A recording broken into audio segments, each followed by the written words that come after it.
반갑습니다 여러분. 개시탐정 장전도사입니다. 오늘 중공특무비사 제13부 비공산계에 대한 공작 방법입니다. 이제 막바지로 들어갈수록 뭐 대화나 혹은 이제 뭐 폭로, 증언 이런 것보다 설명문이 되게 많죠. 오늘은 이제 중공특무들이 어, 비공산계 인사들에 대해서 어떻게 공작을 하는지 여기에 대한 설명이 그리고 폭로가 이어지겠습니다.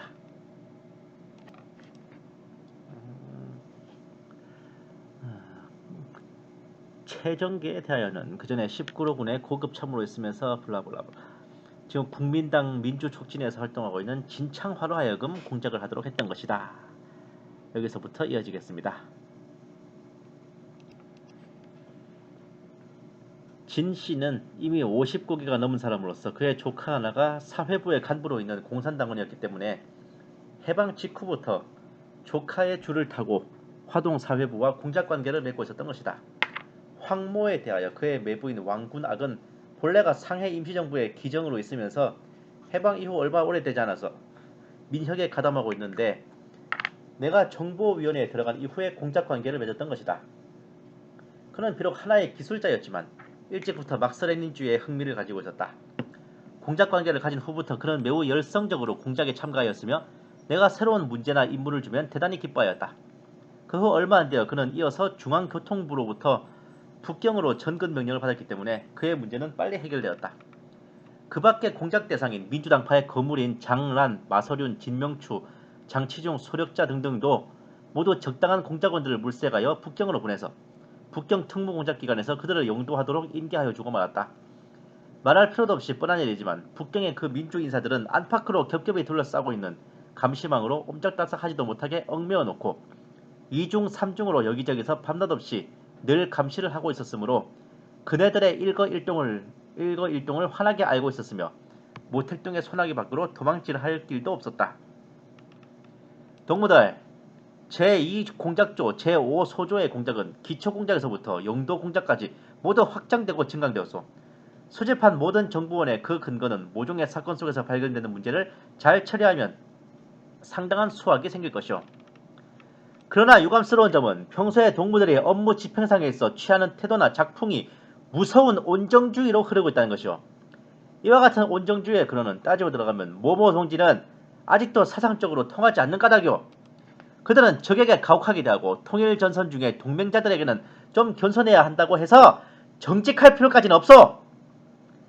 이런 점에 대해서는 마땅히 엄격한 비판을 받아야 할 것이오. 동무들! 오늘의 공작 총결산 회의에서 나는 동무들을 지적하며 강조하지 않을 수 없소. 누구든지 본질상으로 적에게 대해서는 마땅히 엄격한 비판을 받아야 할 것이오. 누구든 적에게 대하는 입장과 꼭 같이 우리의 동맹자나 동조자들에게도 이렇게 같이 대하면 그것이 가장 정확한 것이오. 그런 사람이 표창을 받을 것이고 임무를 완수하는 편리상 비록 기술상이나 형식상에서 다소 적과 동조하는 구분을 해야겠지만 그러나 누구든지 기술 운용의 잘못이 원칙을 범한다거나 형식에 얽매여 본질과 내용에 영향을 미치게 하는 것은 절대로 용서할 수 없는 큰 과오요. 동무들은 이해가 됐소? 우리는 사사건건 모든 문제 처리에 있어 우리들 정치 보위 공작자의 임무는 모든 사람을 대할 때 적에게 대하는 방법과 높은 정치적인 경각성을 가지고서 그네들을 제압하고 감시해서 우리들의 동맹자나 동조자들이 하나라도 적으로 변하지 않도록 미연에 방지해야 하고 또 발견하였을 때는 사정없이 타도해야 하오. 만일 털끝만큼이라도 적으로 변할 가능성이 보이는 자는 주저함이 없이 처단해야 하오. 또 동맹자나 동조자들의 대호 가운데서 단 한 놈이라도 적을 발견했을 때는 즉각 그놈을 없애버려야 하오. 동무들, 더욱이 영도 간부인 동무들, 오늘부터 당신네들은 머릿속에서 반드시 온정주의를 깨끗이 씻어버려야 하오. 정신적 사상적인 입장을 확고히 하고 올바른 작품으로 정책을 바르게 파악해서 1층 공작기술을 높이 발휘하여 공작 임무를 100% 완성해야 하오. 동무들 알았소? 잊지 마시오. 이상이 바로 양범이 1950년 제2공작조 제5소조의 하계 공작의 총결대회에서 우리에게 지시한 말이다. 이와 같은 말을 중국 공산당의 간부회의 석상에서 발표하는 것은 보통 일이며 아무것도 아니다. 물론 듣는 사람에 따라서는 깜짝 놀랄 자도 있을 것이다. 두려워할 사람도 있을 것이나 어쨌든 무슨 파동은 일어나지 않았다. 그러나 이와 같은 말을 공산당원이 아닌 공산당의 동맹자나 동조자 혹은 동정자들이 듣는다면 혼비백산하여 기절해버리고 말 것이다. 공산주의의 이와 같은 악독한 정책의 진수를 모르고 공산주의자들의 생리와 생태를 철저히 알지 못하는 각종 민주당파의 영도자들, 민혁이니 민건이니 하는 공산당의 동조자, 동맹자들, 그리고 중립노선이니 중간노선이니 주장하는 자들이 만일 이와 같은 공산당의 시꺼먼 뱃속과 악독한 저희를 알았던들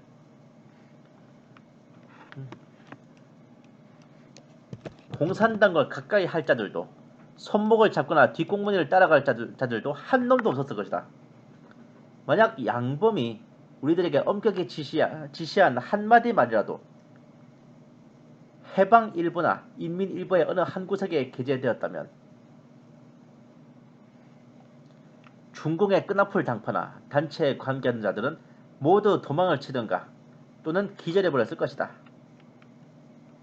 그러기 때문에 공산당과 무슨 협상이니 협조니 동맹이니 우호 침선이니 무슨 조약을 맺노니 하는 것은 아직도 진짜 공산당의 맛을 못 본 자거나 공산주의의 본질을 모르는 자들의 어리석은 행동인 것이다. 오직 실력으로 제압하거나 타도하는 이외에 공산주의에 대항하는 또 그 무슨 묘한 방법과 수단이 있다고 생각하는 자는 종국에 가서는 자기 지혜와 자기 수단에 자기가 자기를 공산주의의 제물로 만들고 비참하게 죽어버릴 것이다. 기분과 감정에 날뛰는 무수한 지식인, 문화인, 정치인, 교육자들과 권세를 쫓고 이익을 따르던 무수한 사업가, 상인, 금융인, 재산가들의 말로가 귀신도 모르게 가을바람에 나뭇잎 지듯이 없어지는 것을 나는 내 눈으로 보고 또 내 손으로 처결하였었다. 공산주의자들의 눈에는 공산주의자 이외에는 모두가 적으로 보인다. 또 그렇게 상대하는 것이었다. 만일 당신에게 이용 가치가 있으면 당신을 이용하는 동안만은 돈을 달라면 돈을 주고 술을 달라면 술을 주고 계집이 필요하다면 미인도 몸 안에 안겨준다. 또 권세욕이 있어 감투가 필요하다면 당신의 이용 가치가 정비례하는 무슨 감투라도 씌워준다. 그러나 당신을 둘러싸고 감시하고 미행하는 공산당의 특무분자의 눈에 조금이라도 이상하게 거동이 보이든가 이용 가치가 다 없어진다든가 변절할 우려가 있을 때는 당신은 누구도 모르게 이 세상에서 자취를 감추게 될 것이다. 우리들은 손가락 하나 놀리고 발걸음 하나 옮겨놓는데도 의식적으로 주의하고 말 한마디 기침소리 하나에도 조심해서 공작을 하였건만 양범은 자칫하면 온정주의에 기울어지느니 인도주의에 흐르느냐 하며 호되게 비평하는 것이었다. 살인귀인 양범의 변증법에 의하면 우리들은 하루바삐 우리의 동맹자, 동조자들을 막다른 골목으로 몰아넣고 없애버리는 것만이 가장 정당한 조치요 방법이며 태도라고 강조하였다. 정보위원회에서 공작하는 동안 나는 직무의 책임상 제5소조의 임무를 전담해야 했었고 제2공작조에도 부조장으로 있었던 관계로 또한 주의하지 않으면 안 되었다. 이제 그 당시를 회상하면 여기에 한두 가지 기록해둬야 할 가치 있는 것도 있다. 제2공작조에서는 매일 각 소조에서 수집한 정보를 종합해서 조그만 팜플렛으로 편집 인쇄해서 반드시 당일 오후 4시 전까지 도합 10부를 만들어 한 부는 본 소조에 보관하고 나머지 9부는 다음과 같이 분배하였다. 호 주임위원에게 한 부, 새 실장에게 각각 한 부씩을 보내고 그 나머지 5부는 양본 부장에게 하나, 왕범, 이사영, 진의, 요소석 등에게 한 부씩 나누어주는 것이었다. 그 뒤에 2부를 더 만들었는데 그 2부는 유효에게 한 부, 또 한 부는 중앙사회부에 제출하였다. 그러나 특별히 진귀하고 중요한 정보는 반드시 비밀 암호식 정보로 중앙에 직접 보고하며 누설을 방지하기 위해서 팜플렛 속에 기입하지 않았다. 수집된 정보를 세밀히 사정하여 그것을 팜플렛 속에 넣고 빼고 하는 권리는 그 전권이 장호의 수중에 있었으며 호 주임위원도 볼 수 없었고 다른 부조장들은 전혀 말할 권리조차 없었다. 나는 장호의 이와 같은 독재에 크게 불만을 품고 처음에는 불복하다가 그 다음엔 질문 비평 나중에는 언쟁으로 변하여 결국 싸울 수 없어 일체 관여하지 않았다. 다른 두 부조장들도 역시 나와 같은 태도를 취했던 것이다. 그 많은 정보 가운데서 중통계, CC계, 특공계와 그리고 소위 반동사회단체, 회문단체계 등의 모든 계통으로부터 입수되는 여러가지 정보를 사정평가 처리하는 문제, 즉 미행 감시 체포 여부 등등의 문제에 대한 결정을 장호 혼자 결정하다시피 하였다. 그렇기 때문에 그는 가끔 중요하지 않은 혐의자를 제 마음대로 처벌 결정하였으며 호 주임위원이나 양 부장의 결재도 받지 않고 집행을 해버리는 일도 많았다. 이와 같은 천인 공노할 장호의 야만적 독재 행위는 항상 호 주임위원으로 하여금 아연실색케 하고 입맛만 다시게 했다. 그러나 양 부장은 이 같은 장호의 독단 행위에 대하여 한 번 문책도 없었을 뿐만 아니라 사후 추인을 하여 주었으며 성과가 좋을 때는 표창까지 하여 주었다. 그러면 양 부장이 나와 호 주임위원에게는 어떠하였는가? 만일 사전에 보고 요청하지 않으면 우리들이 한 일이 제 아무리 위대한 성과가 있었더라도 그것은 불문에 붙이고 우리들은 가혹한 처벌을 면할 수 없었을 것이다. 그러면 이렇게 하는 원인은 어디 있겠는가? 그것은 다른 데 있는 것이 아니고 장호는 양범의 적개에 신복 부하였던 까닭으로 조직의 절차나 당의 규율도 모두 무시하고 제멋대로 독단 행위를 자행하는 것이었다.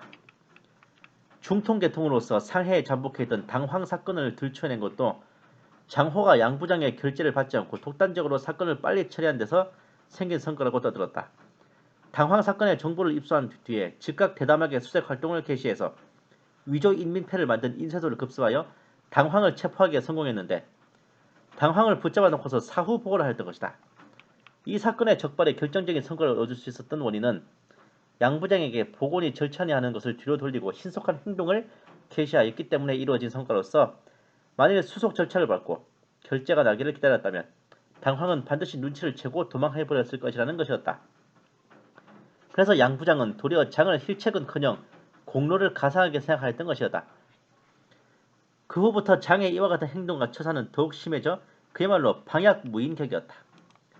상해가 소위 해방된 이후부터 내가 상해를 떠날 때까지 거의 1년 남짓한 짧은 기간 내에 제2공작조의 공작 범위 내에 속한 사건으로서 국민당의 특무나 납치되었던 사람의 수는 무려 수천여 명에 가까웠을 것이고 비밀히 감시를 받거나 요시찰인으로서 행동의 구속을 받는 사람은 약 1만여 명이 넘으리라고 생각되었다.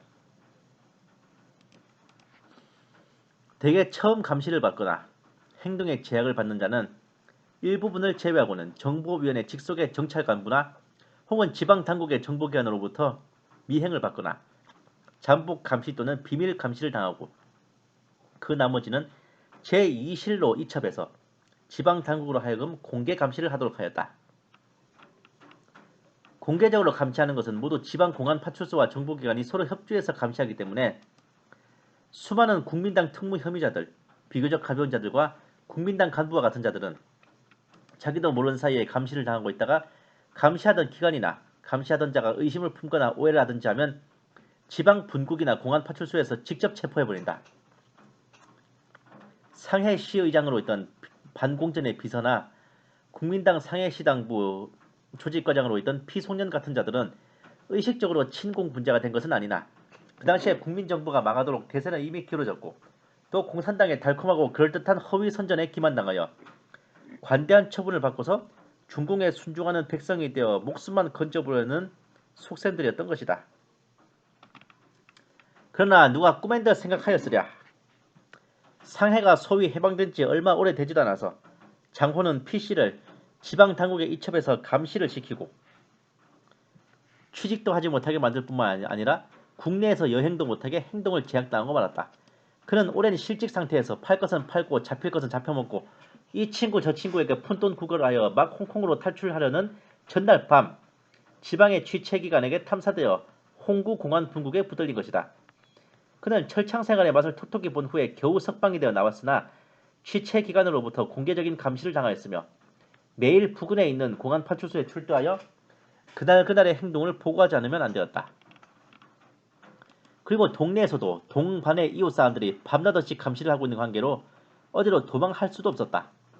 그러다가 1950년 5월에 대검속이 있었을 때 그도 체포되어 공안 분국으로 송치되었다는 소문을 들었으나 그 후로는 그의 행방을 알 도리가 없었다.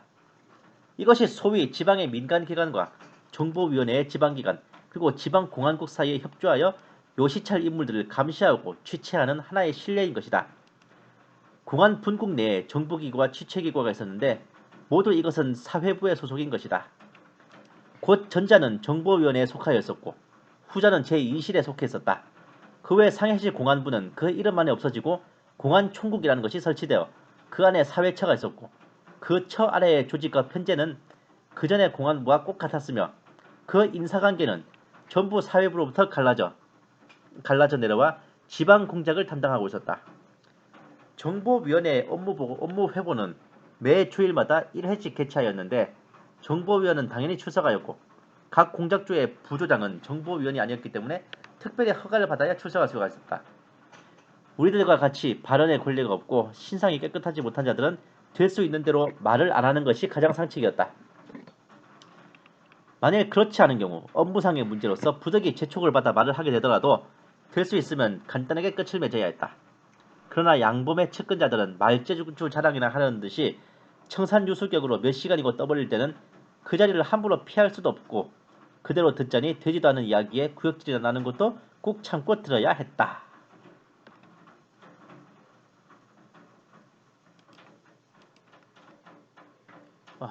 이게 진짜 이 내선 공작원이 정말 이건 뭐 일가친척할 것도 없이 정말 두루두루 있죠. 이 민주당파 인사들은 이제 적당한 명예직이나 줘서 대우한 척하면서 실제로는 꼼짝도 못하게 이제 감시를 하고 있는 겁니다. 그리고 이제 이 중공 특무의 본색이 드러나죠. 여기서 동맹자들에게는 좀 겸손해야 된다기로서니 정직할 필요까지는 없다 이거야. 중국 공산당의 동조자들을 대하는 태도도 적한테 대하는 것과 똑같이 대하면 그게 제일 정확하다. 와, 진짜 잠재적인 적이라 생각하고 대라 그거지. 평소에는 가면 쓰고 웃는 얼굴로 대하다가 속으로는 이제 이것저 건수만 잡혀라 딱 이러고 있는다는 겁니다. 진짜 이 민주당파나 이쪽 사람들이 들으면 기겁을 하겠어요. 다시 한번 강조하지만 공산당과 무슨 협상이니 협조니 동맹이니 우호 친선이니 무슨 조약을 맺느니 하는 것은 아직도 진짜 공산당의 맛을 못 봤거나 공산주의의 본질을 모르고 하는 어리석은 짓이라는 거죠. 실력으로 제압하거나 쳐부수는 수밖에 공산주의에 대항하는 무슨 방법이 없어요. 진한파가 직접 이런 자들이 이용당하고 몰락하는 것을 직접 보고 직접 처결을 했다는 겁니다. 진한파가.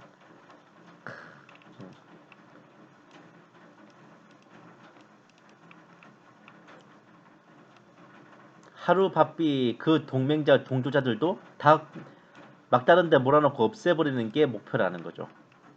아이고, 무시합니다.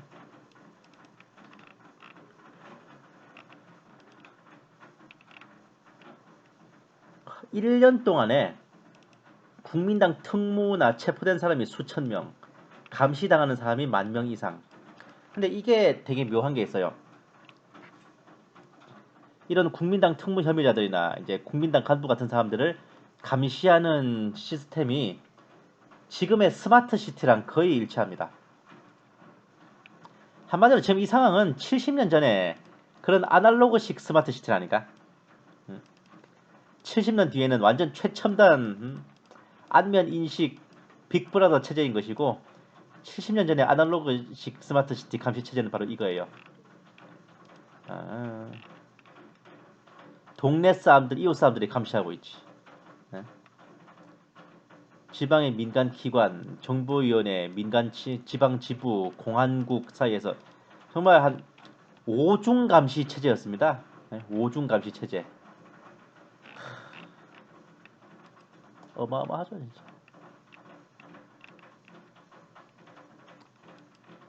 정말 70년 전에 스마트 시티가 이런 오중 감시 체제가 70년 후에는 정말 안면 인식부터 시작해서 완전히 그냥 사람을 꼼짝을 못하게 하는 그런 스마트 시티로 돌변한 게 현재 그 중국 공산 체제의 실상이죠. 여기 끝에 보면은 이 양범의 측근들이 무슨 회의 같은 거 하면은 몇 시간이고 그냥 지자랑한다고 떠든다고 막 나오는데 다음 편에서는 이렇게 떠들어 제끼다가 국민당 특무대의 침투를 못 막은 일종의 실패 사례에 대해서 한번 말씀드리려고 그래요.